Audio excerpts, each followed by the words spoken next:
আজ তোকে রাস্তায় দেখলাম, তুই সাইকেলটা ঠেলে ঠেলে নিয়ে স্কুলে আসছিলি। তুই সাইকেলটা চালিয়ে চালিয়ে নিয়ে আসছিলি না কেন? স্যার, আজ আমার স্কুলে আসতে একটু দেরি হয়ে গেছিল, তাই সাইকেলে ওঠার টাইম পাইনি, তাই সাইকেলটা ঠেলে ঠেলে নিয়ে আসছিলাম। বলিস কি, সাইকেলে ওঠার টাইম পাসনি তাই সাইকেলটা ঠেলে ঠেলে নিয়ে আসছিলি?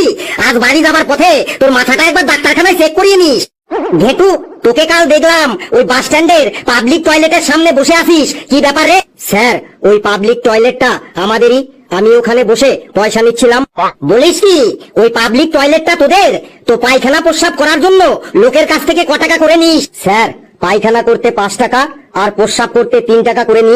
ধর, যদি কেউ পায়খানা করার সময় প্রস্রাবও করে ফেলে, তাহলে কি তার কাছ থেকে 5 আর 3 মানে 8 টাকা নিস?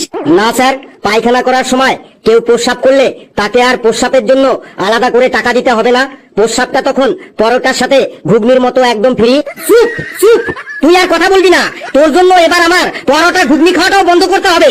স্যার, একটা কথা বলবো। বল। স্যার, এই শীতের মধ্যে আর স্কুলটাতে আসতে মন লাগছে না, আপনি অনলাইনে ক্লাস শুরু করুন স্যার। কেন? অনলাইনে ক্লাস করলে তুই কি সুবিধা পাবি? অনলাইনে ক্লাস করলে অনেক সুবিধা, যেমন লেপের তলায় ঘুমিয়ে ঘুমিয়েও ক্লাস করা যাবে, বাড়ির ছাদে বসে বসেও ক্লাস করা যাবে, মামার বাড়ি পিসির বাড়ি গিয়েও ক্লাস করা যাবে, আবার পিকনিক করতে গিয়েও নদীর ধারে বসে ক্লাস করা যাবে। অনলাইনে ক্লাসের শুধু সুবিধাই সুবিধা। লেবু, তুই তোর বকবক থামা, না হলে কিন্তু তোকে আমি পরীক্ষায় বসতে দেব না। স্যার, আমাকে পরীক্ষায় বসতে দেবেন না? বেশ, তাইলে আমি দাঁড়িয়ে দাঁড়িয়ে পরীক্ষা দেব। আমাকে আর রাগাস না, না হলে কিন্তু তোর ওই চুলের মুঠি এখন আমার হাতে চলে আসবে। হেলু, দেখ তো ওই কালু মনে হয় ঘুমিয়ে পড়েছে, ওকে ডেকে তোলতো। স্যার, আপনার কথা শুনে ঘুমিয়ে পড়েছে, আপনি ওকে ঘুম পাড়িয়েছেন, আপনি ওকে তুলুন। কালু, ওই কালু, রাতে কি চুরি ডাকাতি করতে গেছিলি যে ক্লাসে এসে ঘুমাচ্ছিস? না স্যার, শরীরটা একটু খারাপ, তাই চোখটা লেগে গেছিল। হ্যালো, বললুন স্যার, তোর কাছে জল আছে? থাকলে কালুকে একটু দেখো, ও চোখে মুখে দিয়ে আসুন। না স্যার, আমার কাছে কোনো জল টল নেই, আর থাকলেও সেটা দেবো না। কেউ বিপদে পড়লে তাকে সাহায্য করতে হয়। পরীক্ষার সময় এই মানসিকতাটা আপনার কোথায় থাকে স্যার? তখন তো আপনাকে একটা প্রশ্নের অ্যান্সার জিজ্ঞাসা করলেই 5 ঘা ডান্ডার বাড়ি মেরে দেন। তুই থাম এবার, না হলে কিন্তু তুই এখনই আমার হাতে 10 ঘা ডান্ডার বাড়ি খাবি।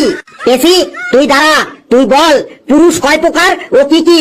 স্যার, পুরুষ 3 প্রকার, উত্তম পুরুষ, মধ্যম পুরুষ আর নাম পুরুষ। তুই এই 3 পুরুষের সংজ্ঞা বলতে পারবি? হ্যাঁ স্যার, পারবো। বল তাহলে। স্যার, যে পুরুষের অনেক অনেক অনেক অনেক টাকা আছে তাকে উত্তম পুরুষ বলে, আর যে পুরুষের মোটামুটি টাকা পয়সা আছে তাকে মধ্যম পুরুষ বলে, আর যে পুরুষের কোনো টাকা পয়সা নেই শুধু নামেই পুরুষ তাকে নাম পুরুষ বলে। যে পুরুষের অনেক টাকা আছে তাকে উত্তম পুরুষ বলে, তাই তো? এই তুই বেঞ্চের উপর দাঁড়া, তো তুই বেঞ্চের উপর দাঁড়া। ঘেটু, তুই দাঁড়া, তুই বল, কি করলে আমাদের বুদ্ধি বাড়ে? স্যার, ঘরে চোর ঢুকলে তাকে না ধরে তাকে পালানোর সুযোগ দিতে হবে, তাহলেই আমাদের বুদ্ধি বেড়ে যাবে। কেন কেন চোরকে পালাতে দিতে হবে কেন? স্যার, আপনিই তো আগের দিন বলেছিলেন চোর পালালে বুদ্ধি বাড়ে, তাই চোর পালালেই আমাদের বুদ্ধি বেড়ে যাবে। তোরা যা এক একটা গুটি যন্ত্র হয়েছিস না, তোদের সামনে তো দেখছি আর কোনো কথাই বলা যাবে না। এই, তুইও বেঞ্চের উপর দাঁড়া, তো বেঞ্চের উপর দাঁড়া।